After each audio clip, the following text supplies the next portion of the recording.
So now we can have really good passive income in GTA Online. I'm talking about safe in your agency. You can earn up to $20,000 per in-game day, so it equals to $25,000 per real-life hour. It's a good money, but the most importantly, it's a real passive income, unlike many other activities in GTA Online that players for some reason consider to be a passive income, like bunker business, which is not really a passive income because you need to spend some time and relatively significant amount of time, like 10 to 15 minutes, to receive the profit. And yes, there is a safe in your nightclub, but if you're not gonna spend any time on increasing popularity, the profit will be just pathetic. Arcade is a real passive income, but maximum achievable amount of money that you can earn per in-game day is only $5,000, and you will need to buy all the arcade machines to reach that level. Anyway, the safe in your agency is definitely the best source of passive income in GTA Online at the moment. However, there is a trick. It's kinda hard to receive this passive income, and I'm not quite sure that it's gonna be worth it for most players. But let me explain. When you will buy agency and complete first security contract, you will start receiving $250 per day from this safe. It's located in your office close to computer, saying just in case. When you will complete 5 such contracts, your profit will increase to $500. And then for every 5 security contracts completed, this profit will increase by $500 permanently. Here, for example, after completing 12 contracts, I received $1,000 in my safe in one day, which is 48 minutes of real life time. Maximum achievable amount of money that you can earn per day is $20,000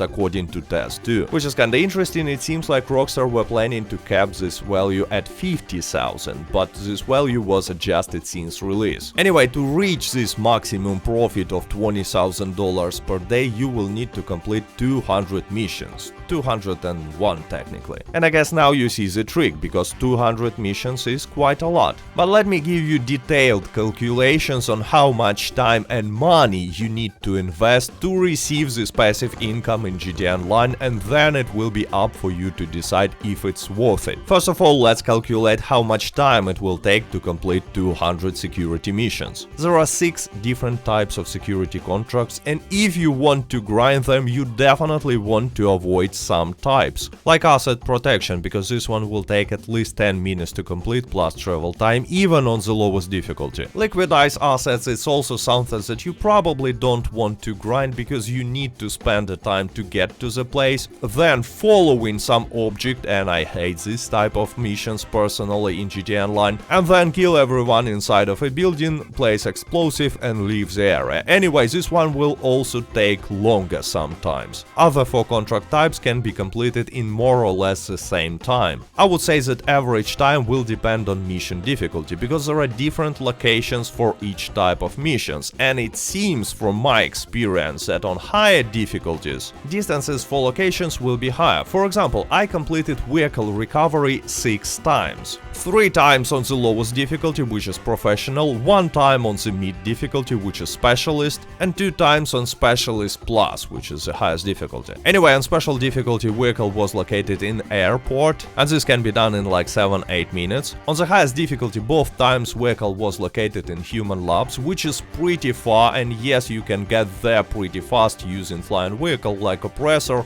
but then you will need to drive pretty slow vehicle back to your agency, which not only takes a lot of time, but also you will need to actually kill all the NPCs that are following you, because you just cannot ignore them like with faster vehicles in other missions. Anyway, this mission will take more than 10 minutes, and on lowest difficulty I had twice pretty close locations, and these missions were relatively easy, like 5 to 6 minutes to complete, and 1 time I had human lab again. I don't know why, maybe it's bug, maybe they're random, but who knows. Anyway, let's say that on average it takes 6 minutes to complete the simplest mission, 8 minutes to complete the mission on specialist difficulty, and 10 minutes to complete it on the highest difficulty. Payout depends on the type of a mission, but for these calculations let's take average numbers: 35,000 for the simplest one, 50,000 for the middle difficulty, and 75,000 for the highest difficulty. And now we get into the most interesting part of the video: calculations, because you love calculations, right?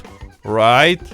Anybody still here? So if you will be choosing only contracts with level of difficulty professional, it will take you like 20 hours to reach maximum possible income in GTA Online. 20 hours of actually doing these security contracts, because also there is a cooldown between missions, 5 minutes. And yes, you can skip it by switching lobby, but I mean it's not always worth it. I would rather grind some other way during this cooldown, like completing payphone hits. Anyway, during this 20 hours of grind, you will be earning $350,000 per hour for completing these security contracts, and additionally around $12,000 per hour of passive income from your safe. You know, nothing at the beginning, 25,000 at the end, so average 12,500. So let's count that we will be earning $362,000 per hour while grinding these 200 security contracts, which is not that bad. However, let's compare it to the best grinding method in GTA Online. At the moment it's Cayo Perico. I've completed Cayo Perico more than 50 times now, and according to my tests and calculations, average player can expect to earn $1.2 million per hour by grinding Cayo Perico without any glitches or stuff like that. So by grinding security contracts instead of grinding Cayo Perico, and yes, both of these activities are grind, because for the first few times security contracts are fun, but then they become kinda repetitive. Anyway, by choosing to grind security contracts instead of grinding Cayo Perico in these 20 hours, you will lose a lot of money. I mean, you will earn less money, but it's basically the same. And this difference will be pretty significant, $16.7 million. So the way I see it, you need to invest $17 million to receive this passive income of $25,000 per hour. But can we call it a bad investment? Well, it depends on how often do you play and how much money in GTA Online do you need. Because it will take 670 hours of receiving this maximum passive income to get even to earn back these 17 millions. It's quite a lot, but I mean, if you play GTA Online like constantly, it might be worth it.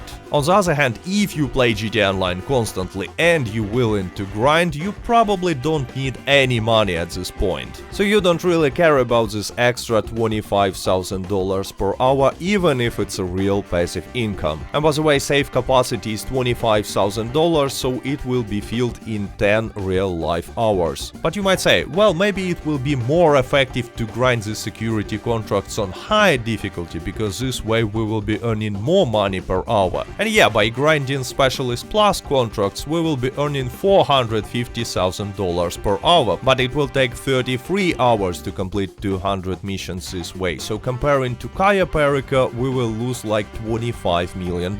So it will take almost 1,000 hours to get even. And yes, numbers that I used in these calculations might be a little incorrect. I need more data to have more accurate numbers, but even if average mission on the highest difficulty will take 8 minutes, it's still gonna take a lot of time to get even. So if you for some reason still want to achieve this maximum level of passive income in GTA Online, so far I will suggest you to focus on the simplest missions. And maybe even avoid vehicle recovery, so focus on rescue operation and recover valuables. Gang termination can also be done pretty fast, especially if you have weaponized flying vehicle, but sometimes it bugs. Anyway, I gave you instructions, I gave you numbers, I gave you calculations, and now it's up for you to decide if it's worth it to receive this maximum achievable passive income in GTA Online. Do you really want to grind 200 missions to achieve that level of passive income? Let me know your conclusion in the comments. Are you gonna go for it or not? And by the way, if you are a beginner in GTA Online, I suggest you to go and watch the videos that now you can see on your screen. Anyway, I hope you enjoyed this video. Thank you for watching, like, subscribe, до свидания.